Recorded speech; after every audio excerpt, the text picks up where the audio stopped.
అన్ని రంగాల్లో బాగా చేస్తాం, రాష్ట్రాన్ని అభివృద్ధి చేస్తాను, అదేవిధంగా సంక్షేమాన్ని కూడా బాగా చూస్తానని చెప్పిన పెద్ద మనిషి మరి పూర్తిగా ఫెయిల్ అయిపోయారు. ఒక్క రంగంలోనే కాదు,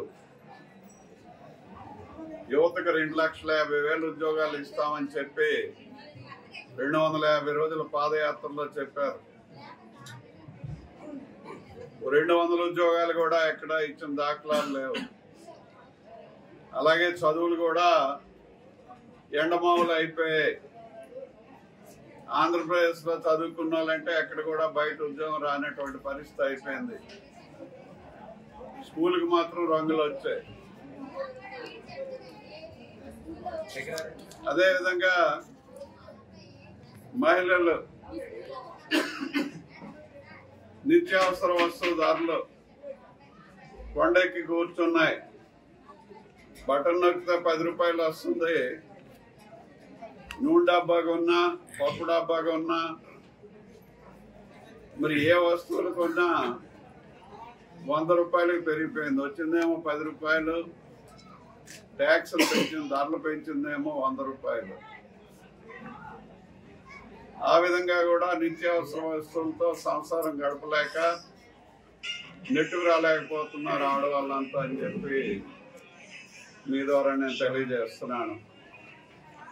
ఇదే కాకుండా రైతు పరిస్థితి, రైతు పండిస్తే ధర లేదు.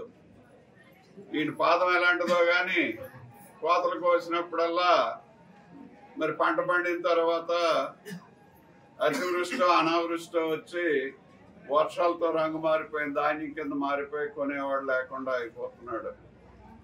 గతంలో 75 కేజీలు ఉండేది బస్తా, అంటే 78 కేజీలకు వచ్చింది. ఇప్పుడేమో 80 కేజీలు, 85, పక్క జిల్లాలో 85. మిల్లోడికేమో 4 కేజీలు.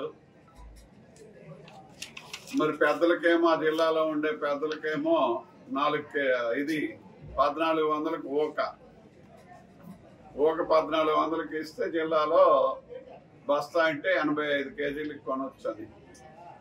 ఇవెందుకు చెప్తున్నామంటే వైఎస్ఆర్ కాంగ్రెస్ పార్టీ హయాంలో, జగన్మోహన్ రెడ్డి హయాంలో ఇష్టారాజ్యం అయిపోతుంది. ఎవరికైతే ఇష్టపడితే చేసుకునే పరిస్థితి. మధ్యలో నలిగిపోయేది సామాన్య ప్రజానీకం, రైతులు, మహిళలు, యువత నలిగిపోతున్నారు. రైతుకు సంబంధించి డ్రిప్ ఇరిగేషన్ కి సబ్సిడీ ఉందా? చుక్కల సేద్యంకి సబ్సిడీ ఉందా? ఇన్నాళ్ళు పనిముట్లకి సబ్సిడీలు, స్ప్రేయర్లకి ఇచ్చేవారు, అక్కడ సబ్సిడీ ఉందా?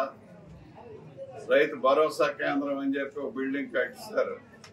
ఇవన్నీ భారతీయ సిమెంట్ అమ్ముకోవడం కోసం ఈ బిల్డింగులు తప్ప ఆ పార్టీలో గెలిచినటువంటి సర్పంచ్ కూడా పనిచేస్తే రైతు భరోసా కేంద్రం 10 లక్షల రూపాయలు ఏమైనా మిగులుతుందేమో అని అనుకున్నాడు.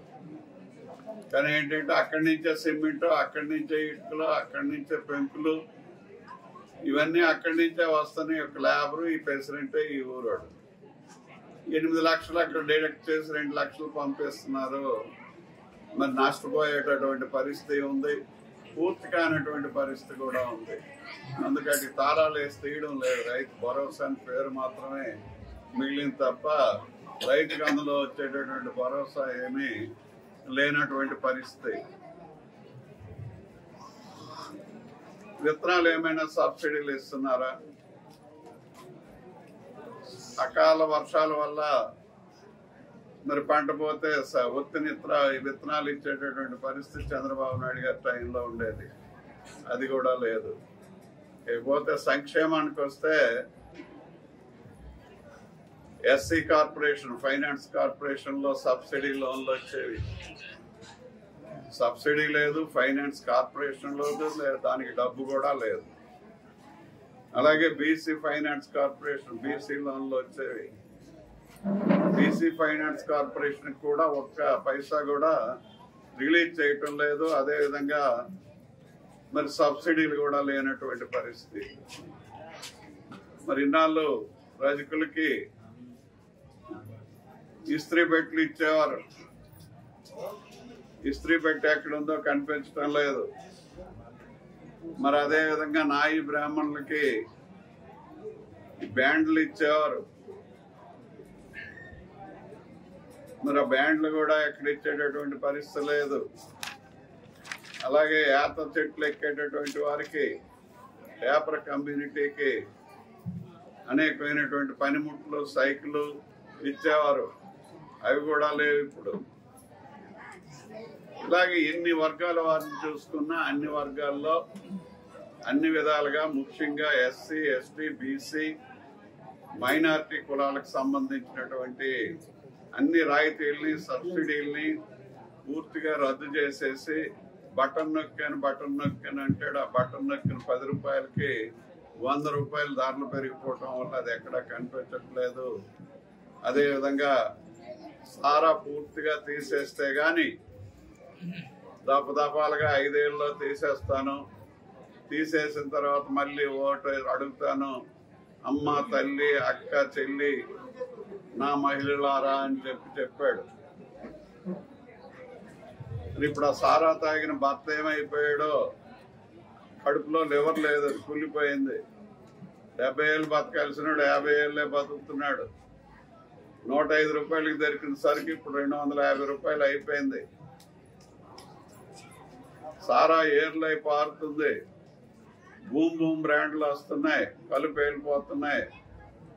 30 సంవత్సరాల లోపలికి 105 మందికి కళ్ళు పోతున్నాయి ఈ సారా తాగిన వాళ్ళకి. అంతా కూడా కల్తీ సరుకుని ఇస్తున్నాడు. వసూలేమో 250 రూపాయలు అయిపోతుంది అన్ని కలిసి. మరి సారాను బ్యాన్ చేస్తే గానీ ఓటు ఆడడానికి రాను, చెల్లమ్మ, అక్కమ్మ, పిన్నమ్మ, దొడ్డమ్మ అని చెప్పాడు. మరి ఇప్పుడు ఏ ముఖం పెట్టుకొని వస్తాడో అడగాలి వీళ్ళందరూ. అన్ని హామీలు తీర్చేశానని అబద్ధాలు ఆడుతున్నాడు. ఒకసారి అదే కనిపిస్తుంది. అలాగే మిగతా అన్ని కూడా కొట్టొచ్చినట్టుగా కనిపిస్తున్నాయి. అందువల్ల జగన్ గారు పూర్తిగా టోటల్ ఫెయిల్యూర్ అయ్యాడు. ప్రభుత్వమే ఫెయిల్యూర్ ప్రభుత్వం.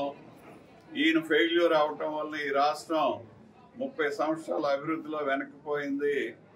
సంక్షేమంలో ప్రజలందరూ కూడా మిలమిల కొట్టుకుంటున్నారు.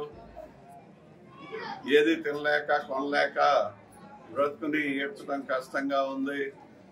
బ్రతుకు తెరువు లేక కూడా చాలా మంది వలస వెళ్ళిపోయేటటువంటి పరిస్థితి వచ్చింది. కాబట్టి టోటల్ గా ప్రభుత్వం ఫెయిల్యూర్ మనకు కనిపించింది, అనుభవించాం, చూసాం.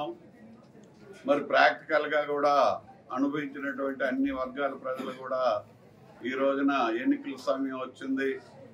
ఈ ప్రభుత్వాన్ని, ఈ పీడని, ఈ దరిద్రాన్ని వదిలించుకోవాల్సినటువంటి సమయం ఆసన్నమైంది అని చెప్పి పూర్తిగా ఫెయిల్యూర్ అయినటువంటి వైఎస్ఆర్ కాంగ్రెస్ పార్టీ ప్రభుత్వము, నాయకుడు అయినటువంటి జగన్మోహన్ రెడ్డి గారు టోటల్ ఫెయిల్యూర్ అని చెప్పి మరొకసారి చెప్తూ మీ అందరికీ